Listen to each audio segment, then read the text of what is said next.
di jalan Allah. Ini Masjid Enam Syuhada lagi dikunjungi sama Ketua Hilmi. Modal awalnya berapa Pak Yudi Pramuko? 750.000 Rp750.000 aja. Jadi ini 500 jutaan nih barang. Sekarang udah habis 310. Masya Allah, tuh udah pakai keramik, plafonnya tinggal. Granit tuh kayak marmer. Tuh, Masya Allah nih, sampai juga kita ke sini.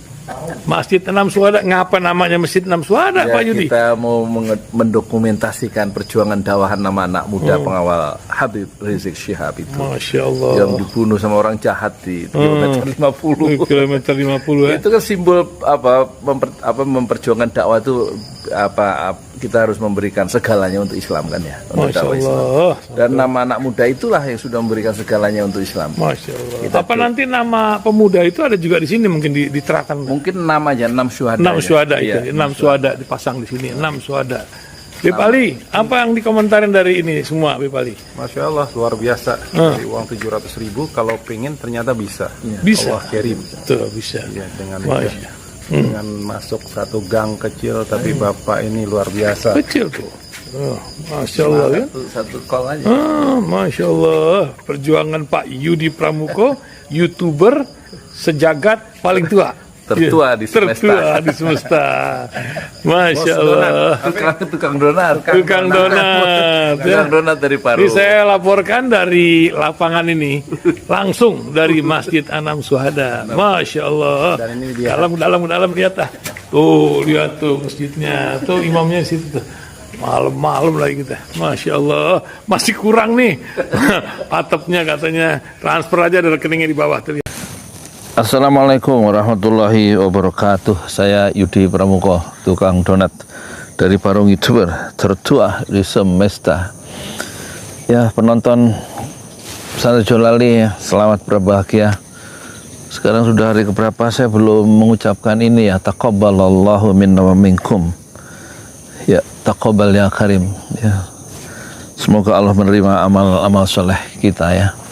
Dan kita menghadapi hidup yang baru, menjalani hidup yang baru setelah Allah menerima amal-amal kita, diampuni dosa-dosa kita ya, setelah kita meninggalkan bulan Ramadan. Amin amin ya rabbal alamin. Sekarang saya tergelitik ya, siapa yang bertanggung jawab ya terhadap kerusakan negeri ini? Kita rinci ya satu-satu ya. Satu, dulu waktu kita demonstrasi di Bawaslu bulan Mei tahun 2019 itu mati 9 ya, dibunuh ya oleh aparat. Itu kalau nanti Pak Jokowi selesai tahun 2024 tentu akan diusut lagi ya. Dan siapa yang bertanggung jawab dengan kematian 1, 2, 3, 4, 5, 6, 7, 8, 9 people ya, 9 orang mati, termasuk ada remaja di situ. Itu akan dimintai pertanggungjawaban orang-orang yang bertanggung jawab nanti itu ya.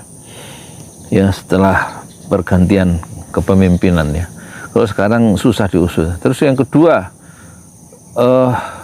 kematian misterius 800-an ya petugas KPPS, dan kemudian diputuskan oleh pemerintah dapatkan santunan 30 juta seorang dan tidak boleh mayatnya itu diotopsi ya. Itu tanggung jawab siapa itu? Di dalam sejarah dunia, dalam sejarah politik Indonesia modern, mungkin hanya di Indonesia petugas pemilu wafat sampai ratusan ya. Belum yang masuk rumah sakit itu ribuan. Itu tanggung jawab siapa ya? Terus yang ketiga, pembunuhan. Ini yang menyangkut manusia dulu ya. 6, Laskar Front Pembela Islam itu tanggung jawab siapa? Mungkin ada petinggi-petinggi yang harus diusut ya. Itu harus diusut ya. Itulah warisan-warisan yang ditinggalkan oleh Pak Jokowi. Kematian orang ya, dalam demonstrasi, dalam pembunuhan, dan dalam penugasan ya sebagai panitia KPPS itu ya. Itu tentu lawan-lawan politik Pak Jokowi akan membongkar itu. Sekarang soal uang, kasus ada yang baru adalah skandal ya.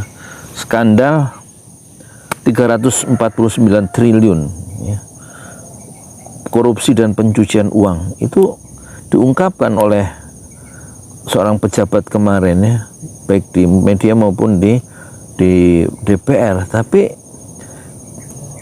bagaimana penyelesaiannya? Tampaknya itu akan diselesaikan, dimintai pertanggungjawaban orang-orang yang terlibat ya, pejabat-pejabat yang terlibat dalam kasus 349 triliun ya.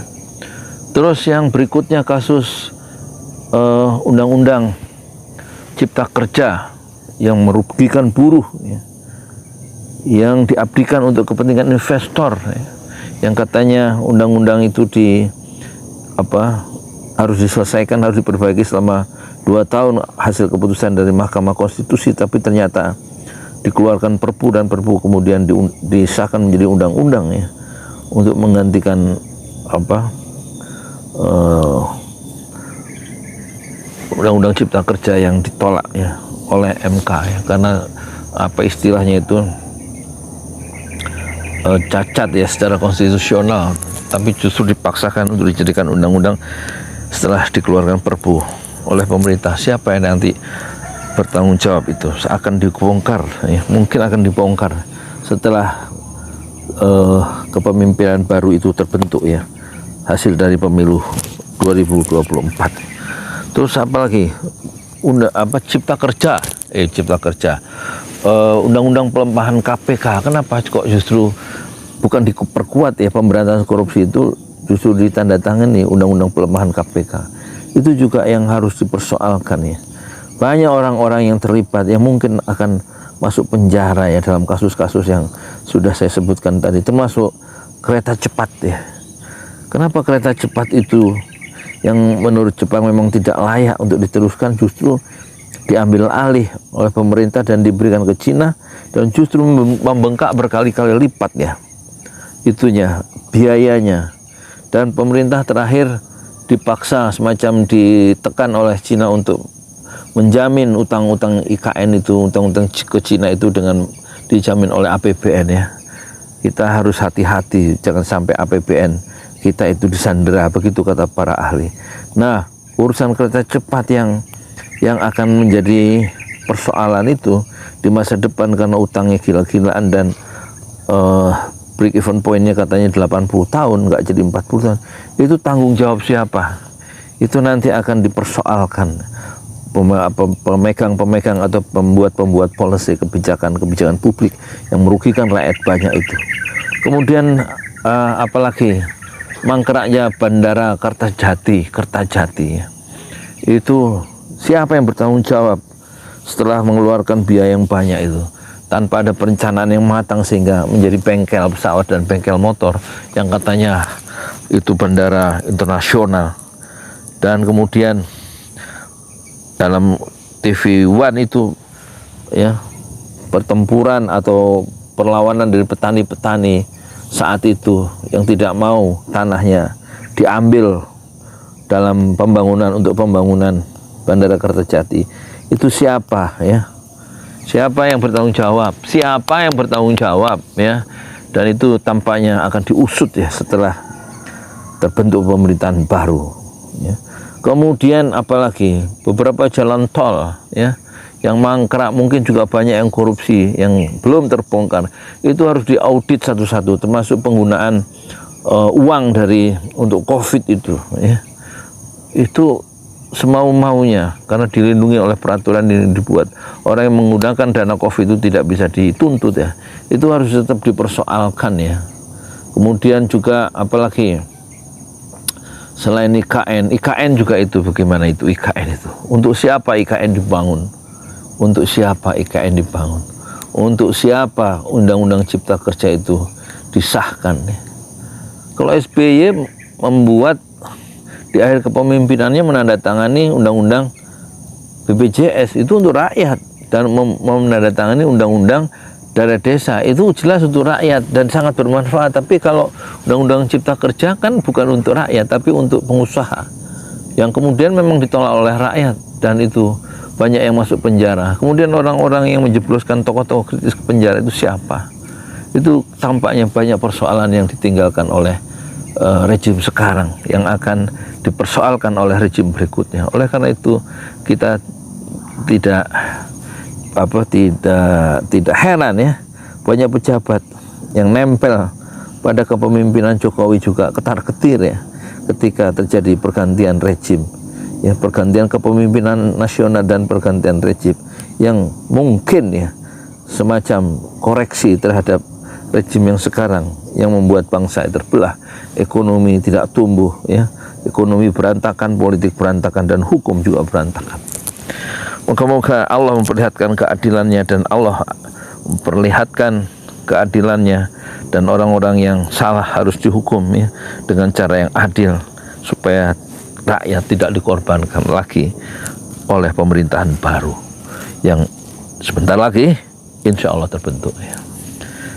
Dan kekurangan-kekurangan di masa lalu tidak cukup dimaafkan, harus melalui jalur hukum yang penuh dengan kebenaran, penuh dengan keadilan, dan penuh dengan kejujuran. Saya Yudi Pramuko, tukang donat dari Parung YouTuber tercuah di semesta Fasbir Sobron Jamilah. Bersabarlah dengan kesabaran yang indah. Assalamualaikum warahmatullahi wabarakatuh.